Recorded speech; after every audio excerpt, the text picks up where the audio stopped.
6th. Good. Got it.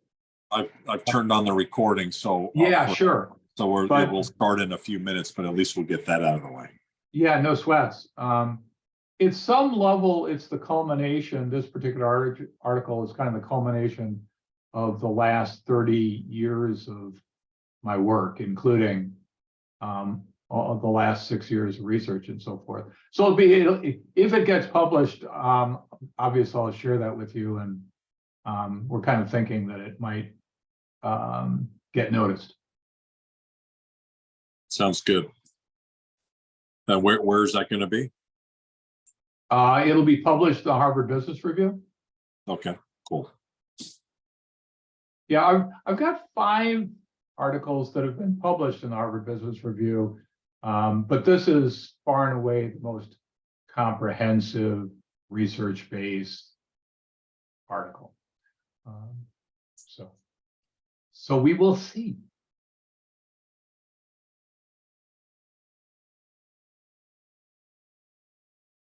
Is the norm, do you do like a little introduction? And it looks like we've got at least one individual that has joined us. What's the sequence here, Doug? Yeah, we'll signal that we'll start. I'll just say a few words to kick things off, and then I'll turn it over to you. Yeah, great. So we'll just kind of go from there.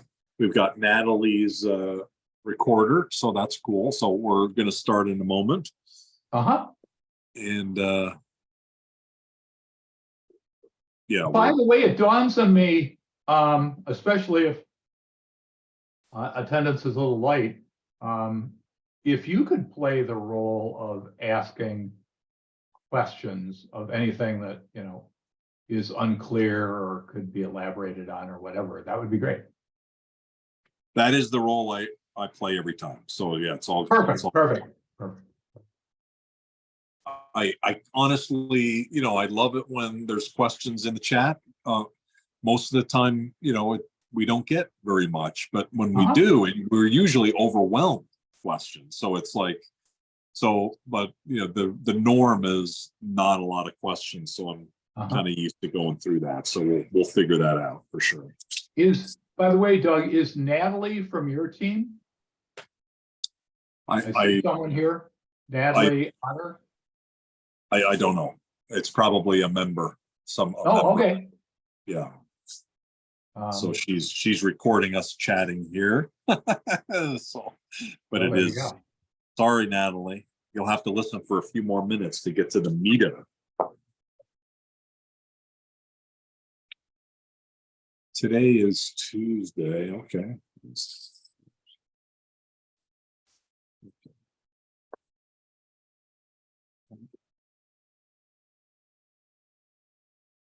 Maybe I could ask Natalie, if you're game, completely your call. What was of particular interest that brought you to the webinar today? Well, that's her recording, so she won't be. That's her. Okay. Yeah, so she's just recording. She's got it. I understand. She had something else going on, but she wants to listen to you later. Well, there you go.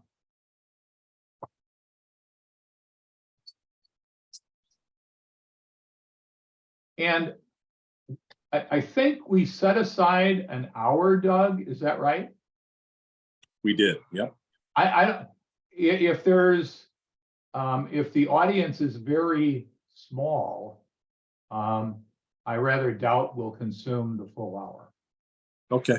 Well, then it's 3 after. My suggestion is we get going, so at least we have a solid recording. And so for Star or whoever's recording this, we're going to start here in a moment. And so begin the video, at this point. Are you good to go? Absolutely. And then you're gonna share the screen. That's the plan.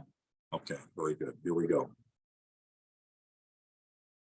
Oh, I was going to hit the record and I've already hit that, but I'm just going to pause and I'm going to create a gap and then we'll go. Good morning, good afternoon, good evening around the world. My name is Doug Brunke. I'm the founder and CEO of Global Chamber. Thank you for joining us today. We have a conversation today about one of those key business aspects that we know is important, and we also recognize that it's challenging to do, and that is engaging employees in the overall direction of the business, involved with having a stake in the business. And that's tricky because you're sharing information that historically, like years and decades ago, wasn't shared. However, we recognize that now that is something that we should be doing as leaders, because it improves their commitment to the business and their stake in the business, and they come up with great ideas. And so what we've got today is Bill Fotsch, who's an expert in this. He's going to share with us tips, techniques, and ideas for us to think about as we lead business to the future to be able to be more successful. So Bill, thank you so much for your success. Thank you for being an expert in this area. And I turn it over to you. I encourage you to be the presenter that you are, to share information. And for those of you that are listening, or if you're watching this recording later, let us know what you think. Send an email to info@globalchamber.org. If you have some questions, contact Bill directly with any questions. And otherwise, please put your information in the chat. Bill, anything else you'd like to say before we get going? Doug, thank you for your efforts in pulling this together. And like most sessions, Dwayne's joining. Geez, I wasn't sure. Dwayne and I spoke earlier today. So God love you, Dwayne. I'm delighted you're able to join. Thank you, Dwayne. You're the man. Welcome. I'm here just to monitor Doug's behavior, Bill. That's the whole purpose. They asked me to call and just like we agreed, right? I mean, that was the deal. That's an important role. Somebody's got to do it, and if somebody's going to do it effectively, it'll be Dwayne. Yeah, Dwayne. Well, obviously, he drew the short straw. A little check with you, Doug, and that is, I'm assuming we'll make the presentation available kind of at all. So I'll point to a variety of things, but folks don't have to make a lot of notes. Okay, that's cool. Cool. With that, let me share. With a little bit of luck, you can see my screen. Yep, we got it. Yes. Cool. This is just sort of background. The big thing that I want to emphasize on here. You might want to put it on the presenter mode, though, so it's a little bit down at the bottom. If you like, I can do that. Hang on.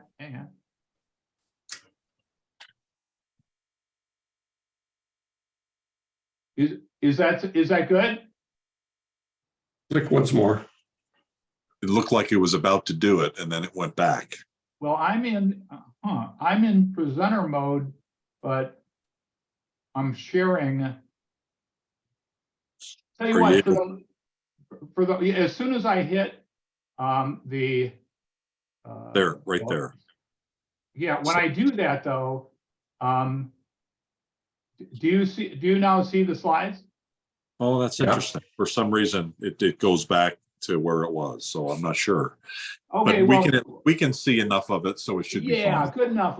Let's try with this. On this first slide, the big thing I want to emphasize here, I mean, the background and so forth is maybe of some interest, but in the last 30 years, I've focused on helping organizations improve their results and the lives of the employees who drive those results. And the "and" is a pretty important aspect of that. 30 years ago, when I started that, the notion of employee engagement and participation was a little newer. Now it's kind of a conventional wisdom. A question I want to pose to the audience, or if you're watching a recording, you can just think this through. I want you to think about two companies. They're identical. Company on the right, company on the left. They both have the same products and services. They serve the same customers. They draw employees from the same communities. Everything is the same about these two companies with one exception. And that is, on the company on the left, the employees are hired hands. They brought in to do a job. I'm not saying good or bad, but they're told what to do and they do a job. On the company on the right, the employees are trusted partners. They understand the business. They're day-to-day engaged in the business. And when the business does well, so do they. We call that economic engagement. The question I want you to consider is the question up on the top. It says, where would you invest? I want you to just think about that for a second. Where would you invest? When I do this with kind of larger groups, I'll actually ask folks to comment on one way or the other. And inevitably, they end up talking about they'd prefer investing in the company on the right with trusted partners. Then I ask them, why? And pretend they're investment advisors. And I'm thinking about investing, and they're suggesting I invest in the company on the right. And I'm asking, why should I do that? And inevitably, you start getting into things like, well, which company is likely to provide a better customer experience? Which company is likely to be better at employee retention?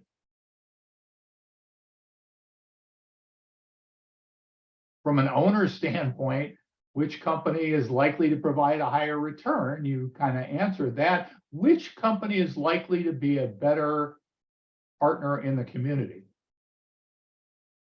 But I tell you, I always learn, and when I have these kinds of sessions, I did this about 10 years ago. I happened to be in Texas, and there was a guy that spoke up. He said, "Oh, I'd clearly invest in the company on the left," which surprised me. So I said, "Really, you'd invest in the company on the left, the one that's just kind of hired hands?" He says, "Oh yeah, absolutely." I said, "Why is that?" He said, "I'll be able to buy that company for a song, and then I'll convert it to a company on the right, and I'll make a lot of money." So I asked him what business was he in, and he said, "Oh, I buy and sell companies." I mentioned that because there's actually money to be made in both cases. And the big money is converting companies that are pretty much hired hands, which regrettably still today is most, into companies that are trusted partners. Now, part of what I want to tell you is this is not a new idea. And I've got just a few examples. Adam Smith, 1776, wrote the book Wealth of Nations. Prior to that time, free markets were a new phenomenon. But he talked about the invisible hand, where companies who are focused on serving their customers, inevitably, in their own best interest, provide for the best interests of everyone. Adam Smith is thought to be an economist. He actually was a moralist, because there really weren't any such things as economists in those days.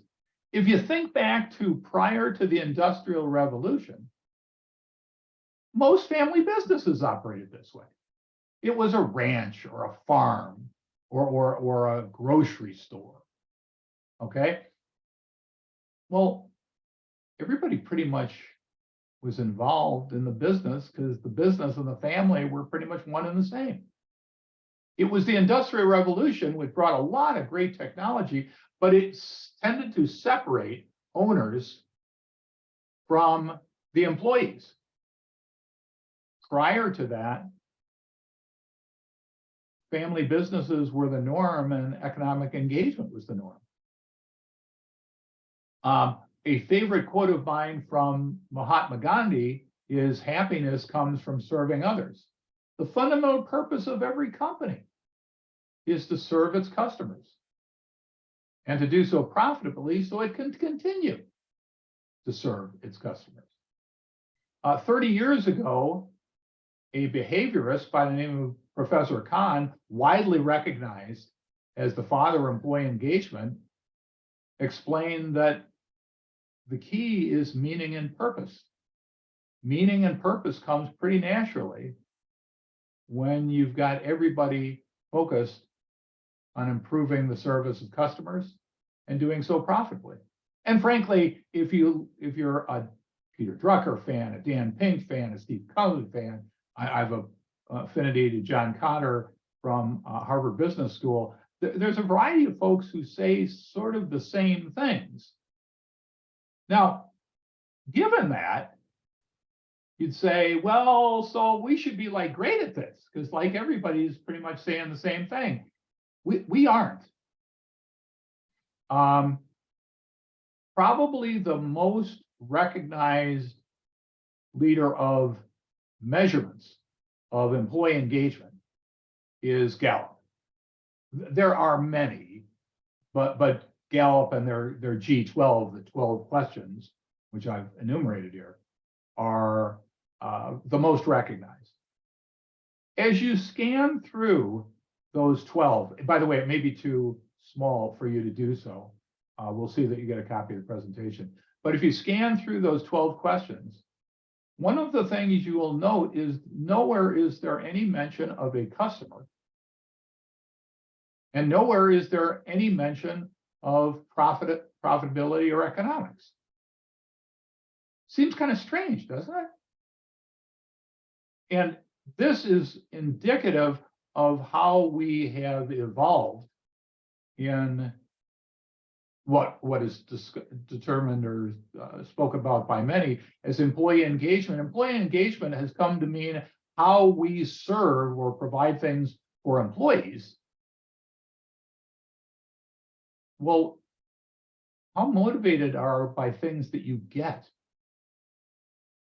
That doesn't tend to motivate people very much. It's what you achieve that motivates folks. And in 30 years ago, the G12 Gallup measure told us that we were 30% of employees were engaged, kind of a miserable 30%. You know what that measure is today? 30%. It hasn't really changed at all.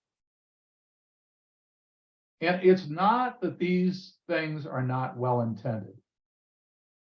They just don't connect with what really engages or motivates folks.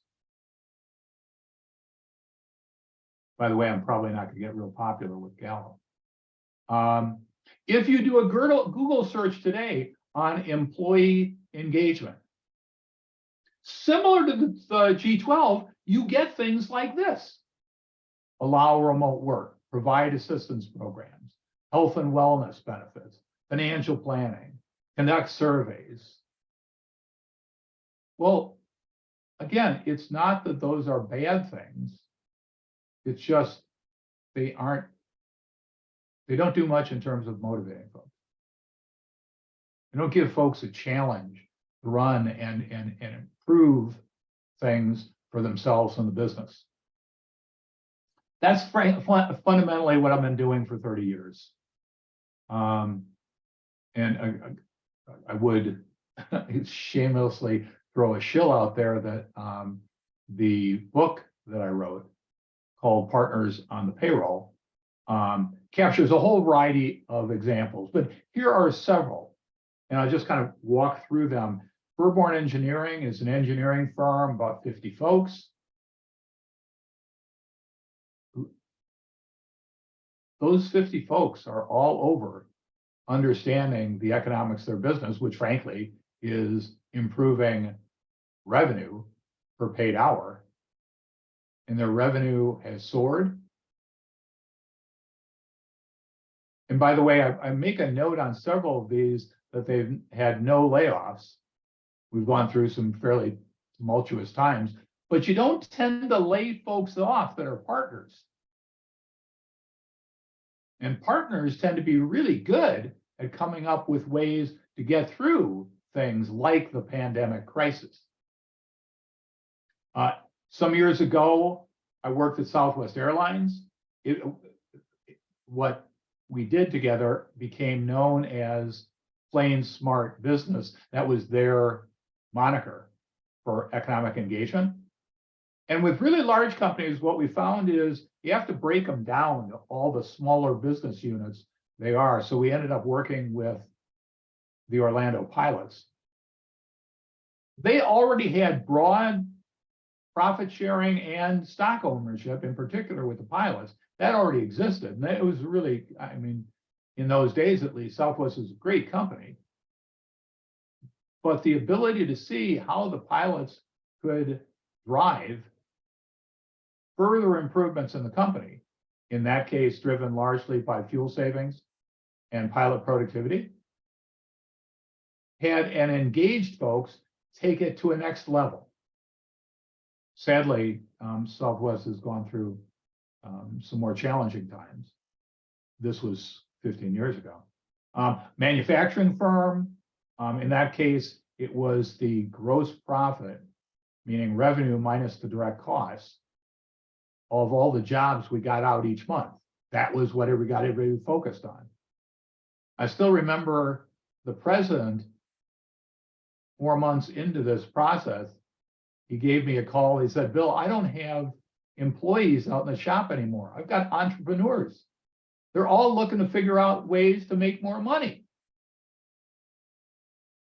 Nothing changed with those individuals other than the fact that there was an opportunity.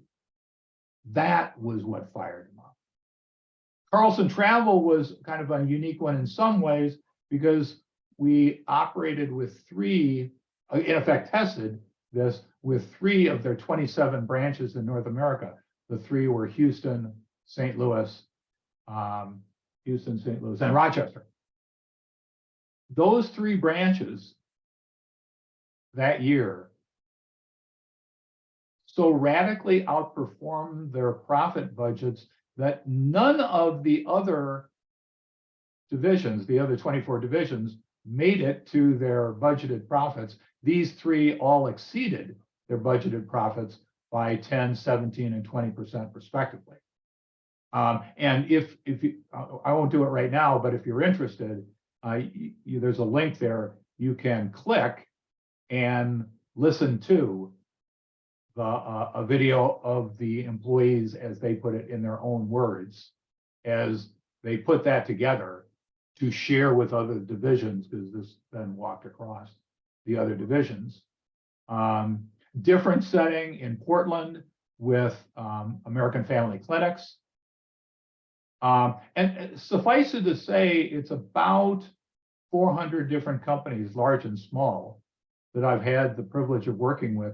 But in no case did we give any of the employees anything other than a chance to improve the business performance and therefore fund some level of improvement in their own compensation. Boy, the way folks would come at this, in some cases in other territories, Australia, EU, even Africa. So one of the things I think is the case, especially germane for the Global Chamber, is I've both seen this work in a whole variety of settings, international, and it seems to cut through a whole variety of different cultures. More recently, because everything I've told you right now is anecdotal. Maybe it's decent anecdotes, but it's just anecdotes. I give Dennis Campbell, a professor at Harvard Business School, a lot of credit, as he was the individual who said, Bill, if you want to change the world, which frankly is what I want to do, then you need to do research. I mean, like serious research, like test the premise and show that this doesn't work just anecdotally, that this works repeatedly. Well, that was quite a challenge. I hadn't really thought about that at all. But what came out of that was, one, we had to define exactly what economic engagement meant. And these are 5 drivers you see here: customer engagement, economic understanding, economic transparency, economic compensation, and employee participation. And then there are 3 objective questions beneath each one of that allows us to measure the relative economic engagement of any given company. In this particular company, you can see here is the top quartile, here is the average, and here is the bottom quartile. You can see this one is just a little bit below the middle quartile or the average.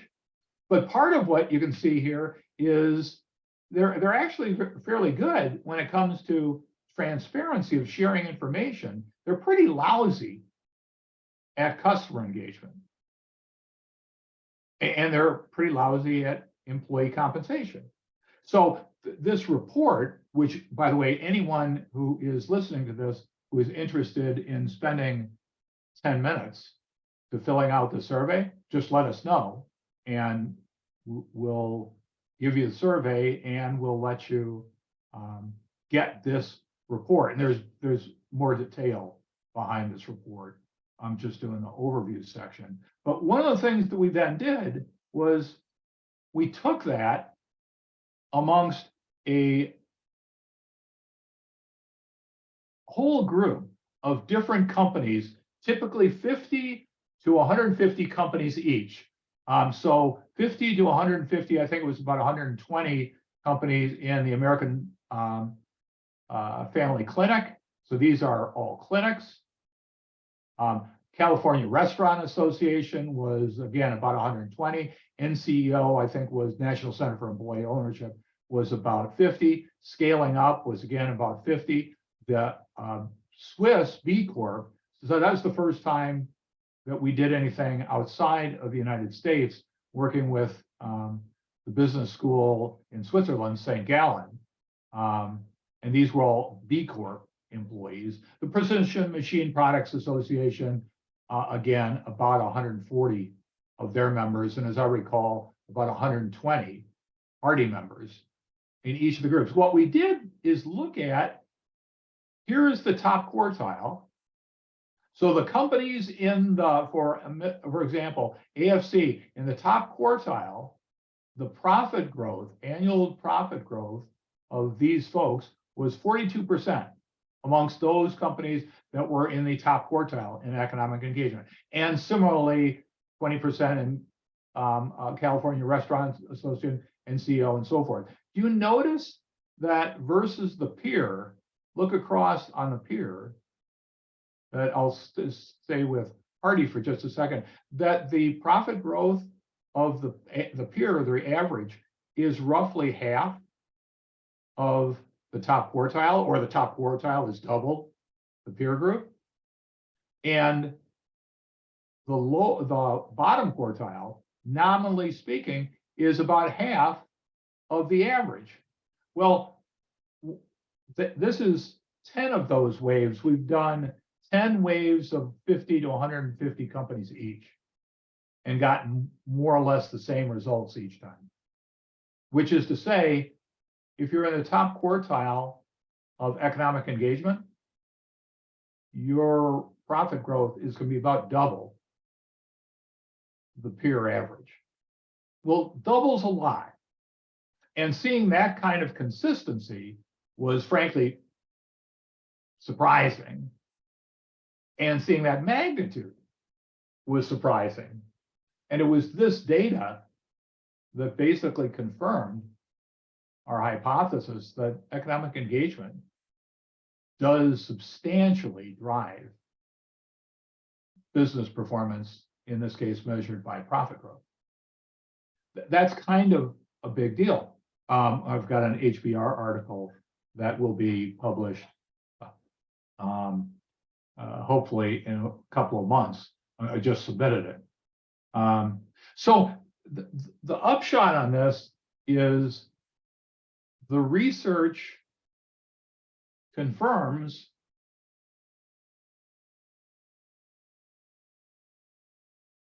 what the anecdotes tell us. And at this stage, the thing I was going to say is twofold. One, I'm now moving into a kind of a different phase where I'm looking for companies to invest in, because where in 2018 we wrote the HBR article More Than a Paycheck, and that kind of introduced the concept. In 2023, we're submitting the HBR article that basically says, here's the research, kind of proves the point. And the HBR article that I would like to be writing in 6 or 7 years is, here's how we've applied it at a variety of companies, and we've made a fortune. And the reason I want to do that is at that stage, I think the likelihood we'll get a lot of followers is pretty strong. And that's the route that I'm using to change the world. So that's the name of that tune. I suspect it's going to be a little hard to do questions because I'm not sure we have that many folks in the audience. Oh, I tell you, Dwayne has so many questions. Oh, is that right?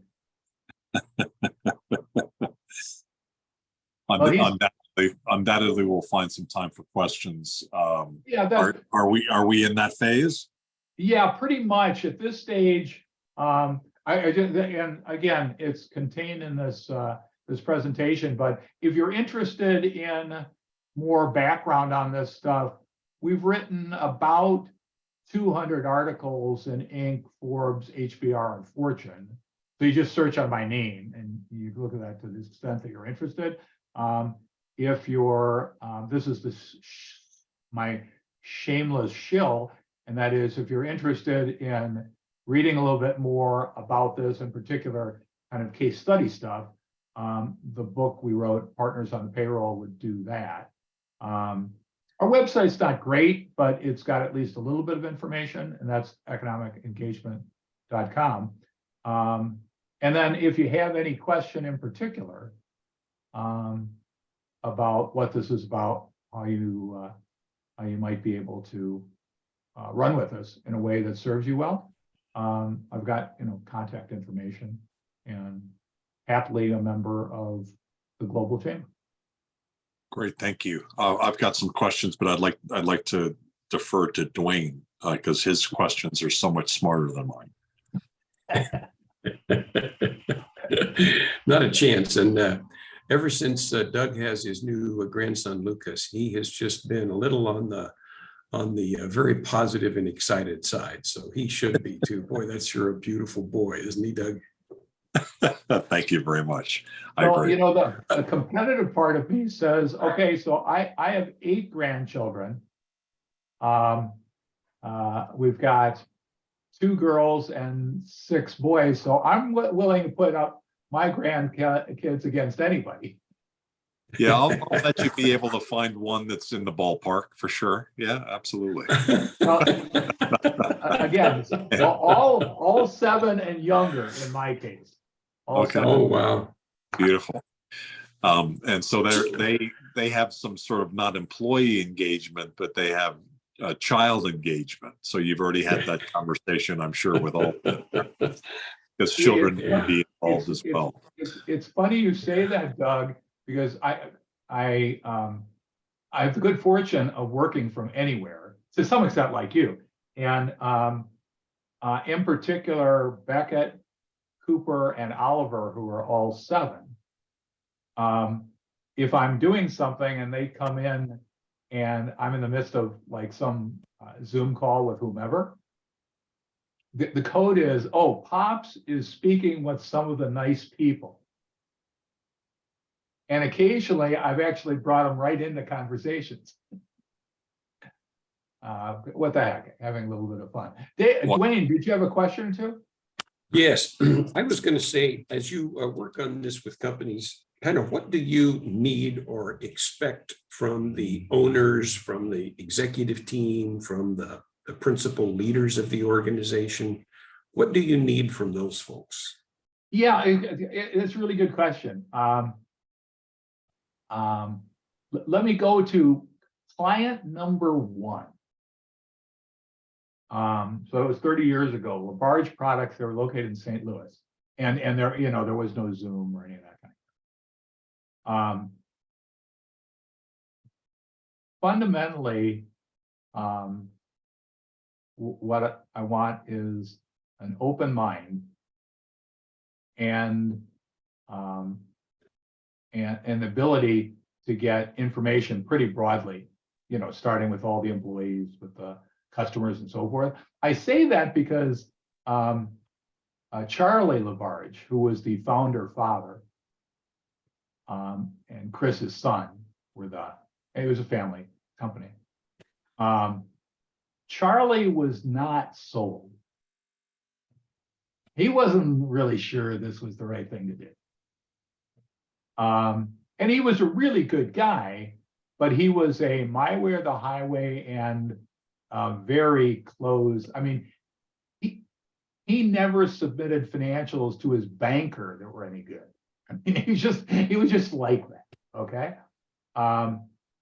So the deal I cut with Charlie is, look, you're not going to pay me anything until we get through these stages. So for the first 3 months, I want you to just observe what's going on. If you have anything contribute, fire away. But Charlie, I see how people look at you when we walk around the shop. Let me be clear about something. The first time I see you actively undermine anything that's going on around here, then I'm out of here. Is that okay? And he was really cool with that. So it's openness begs the transparency, and then the rest is let's let the chips fall wherever they may. They tend to fall in pretty good spots. And an implicit question in that, at least the way I've set up compensation when I was doing the consulting stuff, is I get paid as a result of results achieved. So there wasn't a lot of, you know, front end cost. And frankly, my rule of thumb is if in the first 3 months, you're not seeing some fairly significant improvement in performance, chances are something's wrong.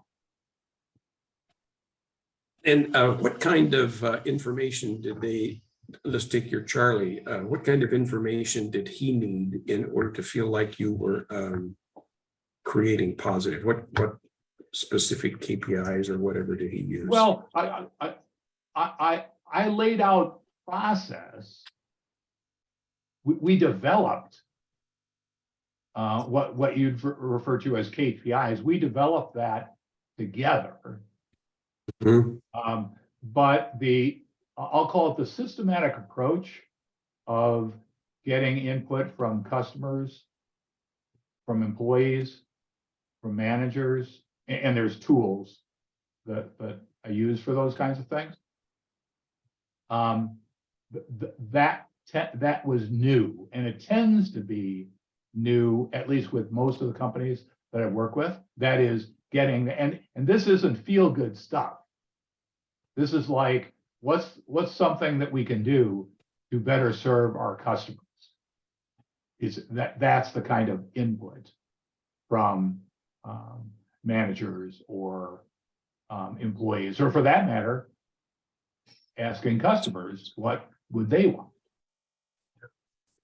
So you could have specific events, you could have specific incidents, if you will, that you could point to show where there was improvement. Yeah, that was, yes, sequentially. And maybe given the fact that we may be collaborating at a higher depth, laying out to you the typical sequence in some detail of activities. So, but greatly summarized. Diagnostic, pull a lot of information from various constituencies. Some people might call it stakeholders. Determine from that what defines winning given the company's current circumstance. And that's like the key KPI, but then there becomes subordinate KPIs that drive that overall version of winning. And then scoreboard and incentive plan kind of flow from those things. So the process then is really gathering data, reporting on the data. And in some cases, you have some kind of before and after information. In some cases, you just have plus completely new information or new accomplishments. Although, no, actually, it's an interesting point you make. Inevitably, we have before and after information. Let me explain what I mean by that. I'm not talking about the discovery stuff. I'm saying we come to a particular economic measure that defines winning. Well, an interesting test on that is if we can't pull that information historically, then that's like a problem. It says we can't report on whatever the hell we said was most important. So we inevitably are looking at something that we in fact can report on, but that automatically gives us a baseline of where we have been and then improve from there. And typically again, there's variations on the theme, but typically there is an incentive plan for the team that is funded by between 10 and 30% of incremental economics generated, the rest staying within the company.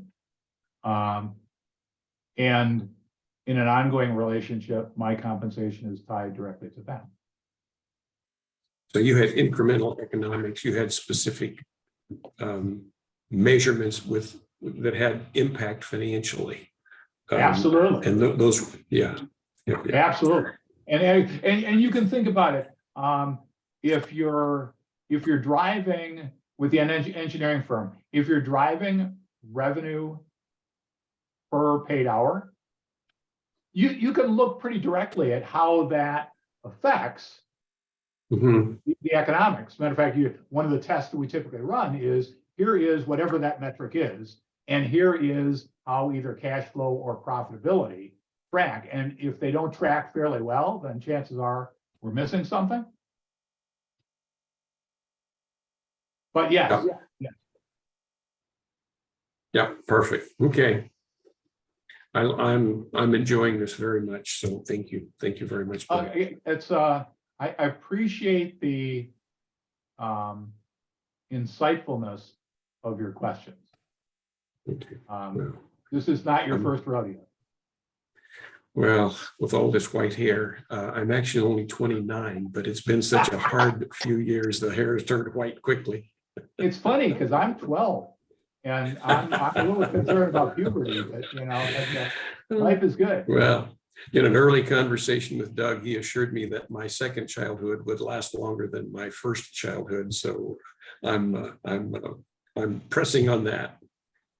We shall see. I'm wondering, I had a couple questions.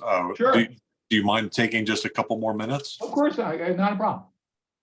I'm wondering, how in the past there have been leaders identified for certain initiatives, and I'm wondering, are there people out there that you look up to that are doing it really well? And maybe either in bigger companies that we can point to, or maybe serial entrepreneurs that are getting it right. Sadly, my two favorites are dead, and that is Steve Jobs and Herb Kelleher. but and frankly, I'm saddened by a variety of folks that are in quote leadership positions, especially in the large companies, who seem to be so fixated on quarterly earnings that they go through these really weird cycles. Right? Right now, we're in the layoff version of the cycle. And then when the economy comes back, then they'll be in the, I can't understand why my employees aren't loyal. But that isn't to say that there aren't an individual that I think is extraordinary. Chances are you wouldn't know of them. Guru, who is the individual that's running 6 clinics and a reference lab in Portland. And I think we did an Inc. article on him. And it's not just, and typically, Doug, this is, I think, typically the case. It's not just Doug, but his entire management team. They are so much better than their industry. I mean, it's not even like close. Yeah. And part of the characteristic that I think is the case is they have this really strong continuous improvement mentality. And this fits really well with that. But there's also, I'd say, a measure of humility or purpose or something like that. They really want to leave the world having made a mark.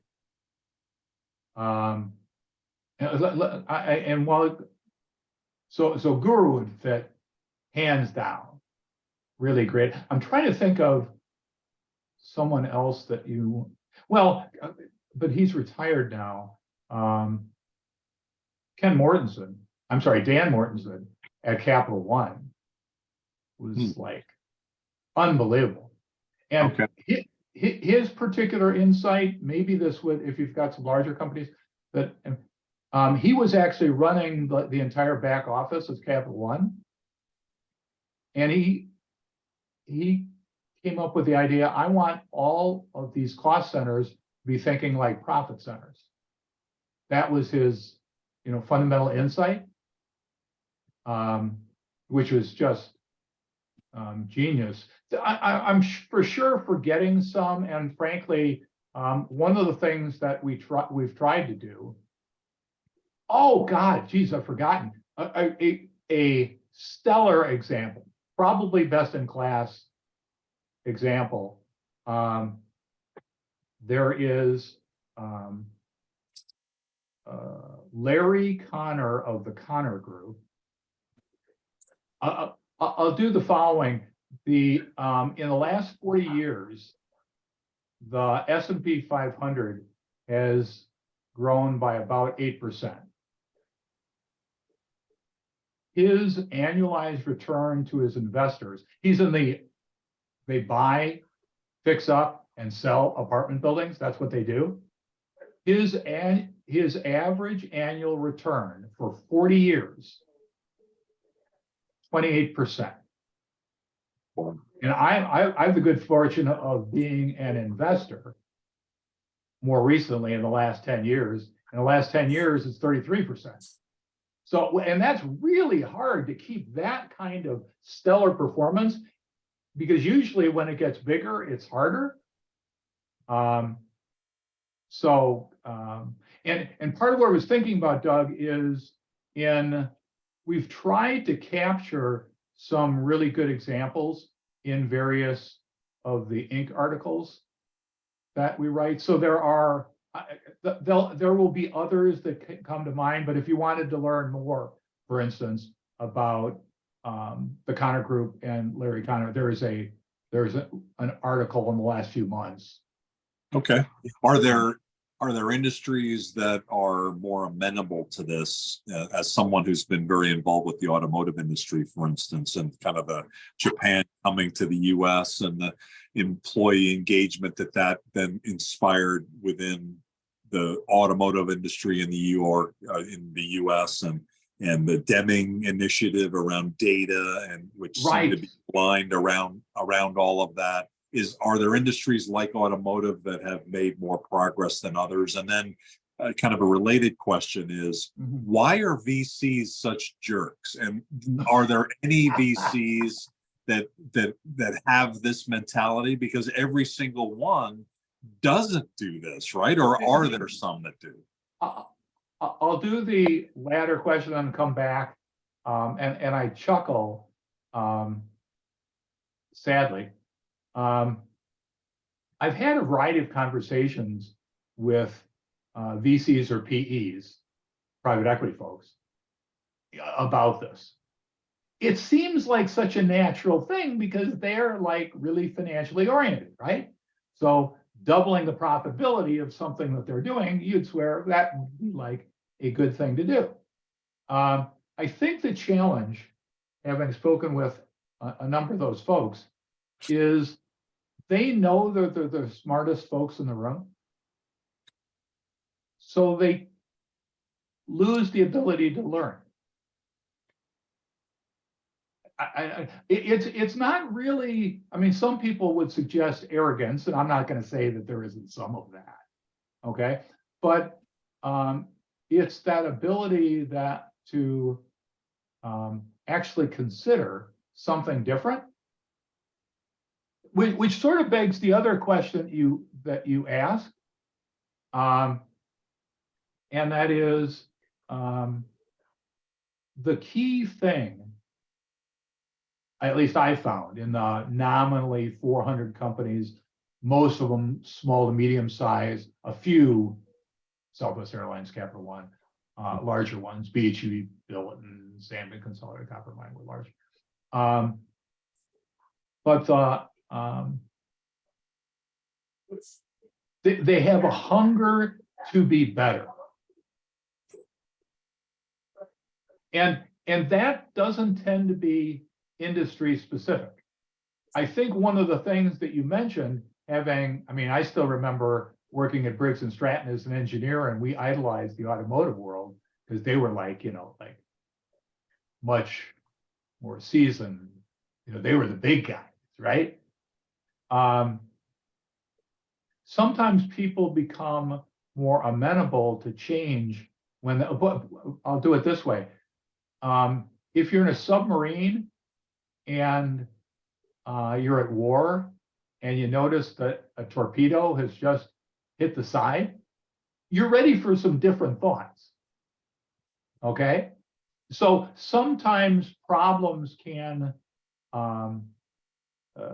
generate, but I would tell you that I think less of the case is individuals that can be champions within companies that say, we can do better.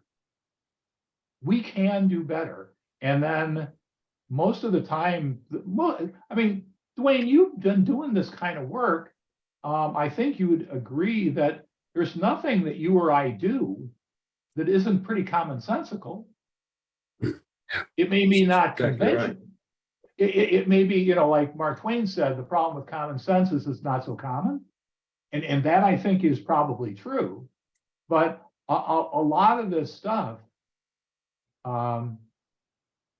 is not earth-shattering. You can be better at it or less good at it. But if you're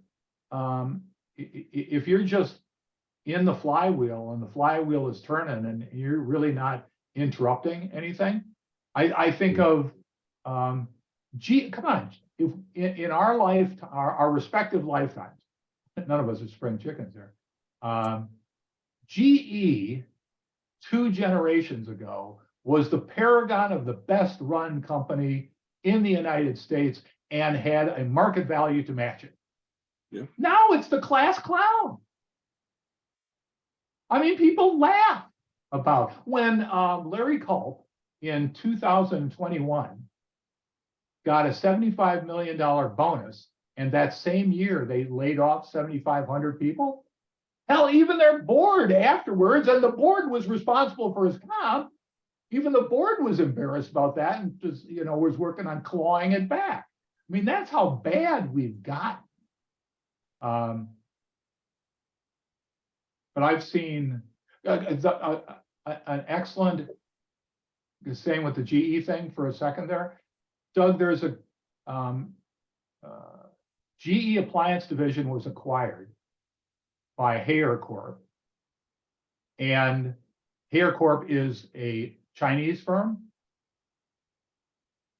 But what they brought in, their management approach, I mean, it's basically what we call economic engagement, close to the customer, break the thing down in microeconomics, micro enterprises, blah, blah, blah, employees, the customer is the boss, not the boss is the boss, you know, all this kind of stuff.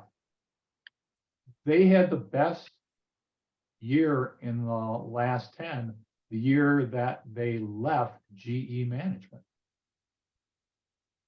And I don't know that much about the, I guess I'm going to be meeting the president of GE Appliance, now under Haier, but he's a hell of a guy. But I would say, consistent, Wayne, with our conversation earlier today, the notion of understanding what the customers really want, knowing that the answers didn't lie in the C-suite, the answers were out with all of the troops. He just needed to provide a forum to let them do. I mean, you can see the passion comes out. Yeah. I love this. Yeah. And by the way, that point is so strong. And that's one of the reasons for this app stuff we talked about earlier, is to go search and find that, find out really what's going on out there. So yeah, that's a big deal. Very good point, Bill. Well, and there's things we can trade notes on, because there's various things that you do and I do that are very similar in nature, in at least in the diagnostic end. But maybe I'll sum up, Doug, by saying the key is somebody who has an appetite for change and an ability to allow it to happen in the organization.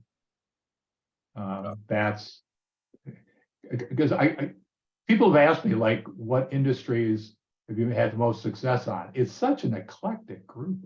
I mean, like, there's just no common threads here whatsoever.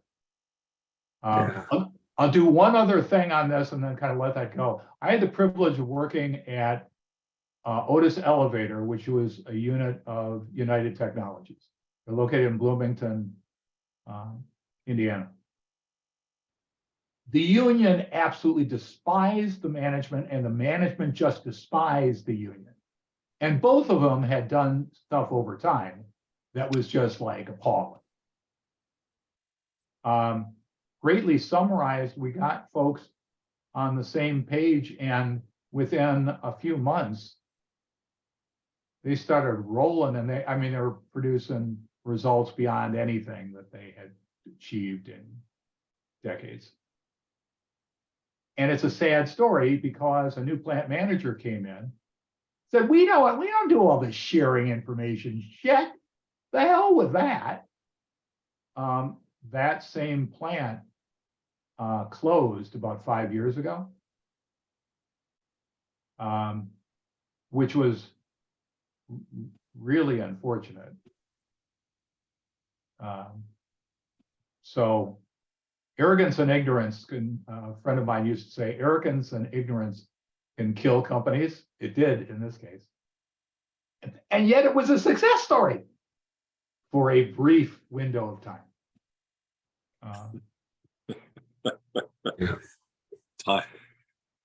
Time heals all wounds, but also creates new ones. So thank you for all of that, and really enlightening. And I think, as you pointed out, we know the right thing to do, and yet, and we've learned from history. We should learn from history, and yet there are still people doing the wrong things. I think one thing you said that I think is really important is there are a lot of people who are under the radar doing the right thing, that aren't necessarily famous, right? And maybe that's a good thing, because a lot of the famous people in history have often either been spectacularly great or horrifically bad. The hacksaw Jack, was it Jack Dunlap was his name? Hacksaw Jack. There were some people that were famously bad at what they did, and certainly there have been some good. So thank you for bringing up these concepts that are so important. Thank you for sharing with us certainly some things to think about, and I think we're all better for it. What do you think, Dwayne? Yeah, this is really important stuff, and it just goes to what the opportunity is, I think, out there. But I think too is that one of the key things is my heart and focus and passion is that we have operational employees that are suffering because the senior C-suite are really the ones who are not stepping up to do their parts the way they should. And so that's really, to me, what Bill is working on here is really bringing that together. And so I just appreciate what Bill has presented here today. Well, and guys, thank you, Doug, for the forum that you created and I'm still learning about in Global Chamber. And Dwayne, I don't know what we're going to do together, but I'm really looking forward to it. Well, we have so much, in the early days with Bain. I was there, one of the original founders, one of the original four, is a long-term buddy who's now passed. I sat at Copley Plaza at the headquarters there, and they brought in this guy running capital by the name of Mitt Romney, and we spent about an hour chit-chatting. And so I followed Bain through all these years, and of course, that was just right after he had been a Baker Scholar, just like you, which is not a small deal, by the way. Well, and Mitt actually was, quick anecdote, good one to end on. My last interview, when I was being interviewed for a job at Bain & Company, was with Mitt Romney. and I knew Mitt was not one of the founding four, but he was the heir apparent, right? He was the tiger. Yeah. But he was also, he had, I believe, 5 sons. He was, for a time, the bishop of the Mormon Church. And so I got ushered into his office, and he asked me, so Bill, do you have any question for me? And I said, yeah, what's the deal? And he said, what do you mean, what's the deal? I said, look, everybody knows at consulting firms, you work 1 billion hours, you get paid really well, but you work 1 billion hours, okay? You've got this like fabulous family, and on top of it, you're bishop of the Mormon Church. So what's the deal? We had a great conversation about how it wasn't balancing, it was merging the various things that he was doing. Okay, how the business stuff he was doing was merging with the family stuff he was doing, was merging with and I'm a huge Mitt fan. I'm not sure that he was meant to be a politician, so God love him for that. But yeah, it's all interesting. And guys, let me close by saying, besides thank you, is I want to change the world. I don't think we need to change it that much, but I want to change the world. I want the serfs